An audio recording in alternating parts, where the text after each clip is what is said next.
Meal வர்ம்ஸ் கடைசியில் இப்படி தான் இருக்கும். இந்த இது நான் ஆல்ரெடி முந்தின வீடியோஸ் ஒன்று போட்டிருப்பேன். அதில் வந்து மீல் வர்ம்ஸ் வந்து கருகி எல்லாமே செத்து போயிடுச்சு. ஒரு சிலது வீட்டில் வந்துச்சு ஹீட்டு தாங்க முடியாமல் கருகி செத்து போயிடுச்சுன்னு நான் போட்டிருப்பேன். அது வந்து கருகுனதுக்கப்புறம் இப்படி தான் இருந்தது. இப்போ வந்து கருகலை. இது ஆல்ரெடி வந்து பழைய புழு இதெல்லாம் வந்து கருகி இதை நான் எடுக்காமல் வச்சுருந்தேன். இந்த ட்ரேயில் வந்து எடுக்காமல் வச்சுருந்தேன்.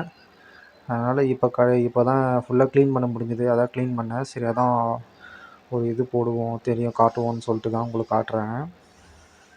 பாருங்கள் இப்படி தான் இருக்கும் புதுசு. இந்த மாதிரி ஒரு சிலது நிறையா இருக்குது. இந்த மாதிரி வளர்ந்து முட்டை இட்டுட்டு முடிஞ்சிட்டதுக்கப்புறம் வண்டு வந்து இப்படி தான் செத்து போயிருக்கும். பின்னாடி வந்து இந்த மாதிரி இருக்கும். இந்த வெடிச்சிருக்கு பாருங்கள், ஒரு மாதிரி கிழிஞ்ச மாதிரி தெரியும்னு நினைக்கிறேன். இந்த மாதிரி தான் செத்து போகும் வண்டு. இது மாதிரி செத்து போயிருந்தால் முட்டை வச்சுருக்குன்னு அர்த்தம். மற்றதெல்லாம் வேஸ்ட்டுங்க. எல்லாமே இது பண்ணி சும்மா தேவையில்லாத உருளைக்கிழங்கு எல்லாம் காஞ்சி போனது. ஒரு சிலது இதுலேயும் எக்கு இருக்கும், ஒரு சிலது இருக்கலாம். ஆனால் ரொம்ப நிறையா இருக்குங்க.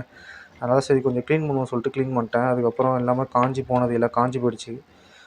அது க்ளீன் பண்ணி இன்றைக்கி தான் டைம் கிடச்சிது. இப்போலாம் க்ளீன் பண்ணி அதான் எல்லாம் பிரித்து வச்சுருக்கேன்.